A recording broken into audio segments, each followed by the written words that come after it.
لبیک اللہم لبیک۔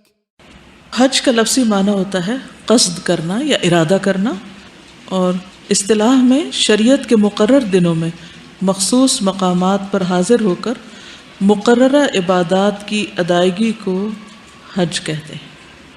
یہ بنیادی ارکان میں سے ایک رکن ہے۔ قرآن مجید میں اللہ تعالیٰ فرماتے ہیں وَلِلَّهِ عَلَى النَّاسِ حِجُّ الْبَيْتِ مَنِ اسْتَطَاعَ إِلَيْهِ سَبِيلًا وَمَنْ كَفَرَ فَإِنَّ اللَّهَ غَنِيٌّ عَنِ الْعَالَمِينَ، اور لوگوں پر اللہ کا یہ حق ہے کہ جو اس کے گھر تک پہنچنے کی استطاعت رکھتا ہو وہ اس کا حج کرے، اور جس نے انکار کیا یعنی استطاعت کے باوجود نہ گیا تو بے شک اللہ تعالیٰ جہان والوں سے بے نیاز ہے۔ اور استطاعت سے مراد راستے کا سامان اور سواری کا انتظام ہے۔ راستے کا سامان اور سواری کا انتظام۔ عبداللہ بن عمر کہتے ہیں رسول اللہ صلی اللہ علیہ وسلم نے فرمایا بنی الاسلام علی خمس شہادت اللہ الہ الا اللہ وان محمد رسول اللہ واقام الصلاۃ وایتاء الزکاۃ والحج وصوم رمضان۔ صحیح بخاری۔ اسلام کی بنیاد 5 چیزوں پر ہے۔ اس بات کی گواہی دینا کہ اللہ تعالیٰ کے سوا کوئی معبود نہیں، اور یہ کہ محمد صلی اللہ علیہ وسلم اللہ تعالیٰ کے رسول ہیں، نماز قائم کرنا، زکوٰۃ ادا کرنا، حج کرنا اور رمضان کے روزے رکھنا۔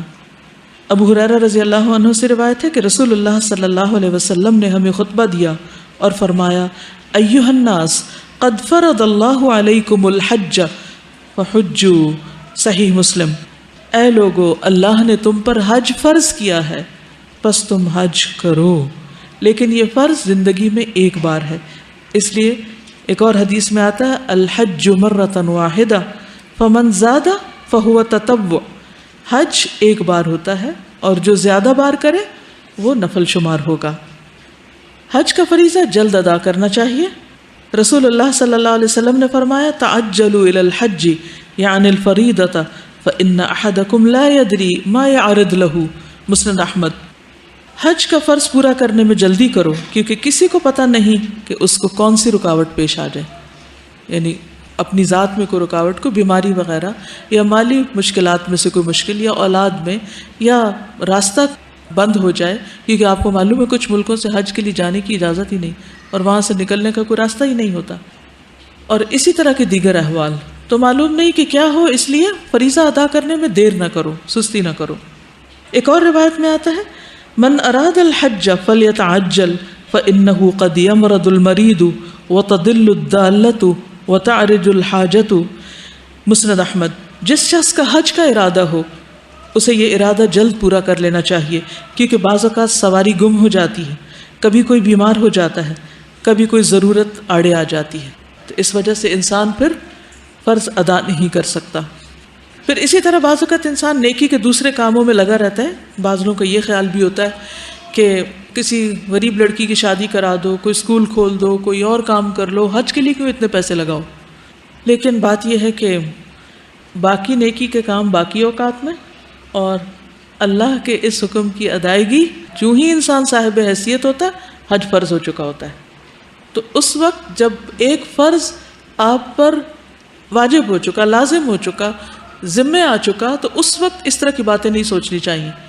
نیکی، خیر اور بھلائی کے اور بہت سے کام ضرور ہیں، لیکن فریضہ اپنی جگہ ہے، تو فریضے کی ادائیگی کسی اور طریقے پر نہیں ہو سکتی، یعنی کسی کی شادی کروا کے یا کوئی یتیم خانہ کھول کے حج کا فریضہ ادا نہیں ہوتا۔ حج کا فریضہ حج کی ادائیگی سے ہی ہوتا ہے، اس لیے ہر کام کا ایک وقت مقرر ہے، ایک موقع ہے، اور اس کو اس کے موقع پر کرنا ضروری ہے۔ اگر انسان اس موقع پر وہ کام نہیں کرتا تو اس کی وجہ سے پھر اور بہت سی خرابیاں پیدا ہونے لگتی ہیں، اور وہ خرابیاں جب عام ہو جاتی ہیں تو یتیم خانے بھی بند ہو جاتے ہیں اور باقی نیکی کے کام بھی بکھر کے رہ جاتے ہیں۔ تو خلاصہ یہی ہے کہ انسان کو کسی بھی قسم کی رکاوٹ پیش آنے سے پہلے فریضہ ادا کر لینا چاہیے۔ دوسری نیکیاں اپنی جگہ، لیکن فریضہ اپنی جگہ، اور باقی اپنی صحت، سلامتی، خیر اور عافیت اور بھلائی، دعاؤں کی قبولیت اور دیگر فوائد کے لیے انسان جب بھی اسے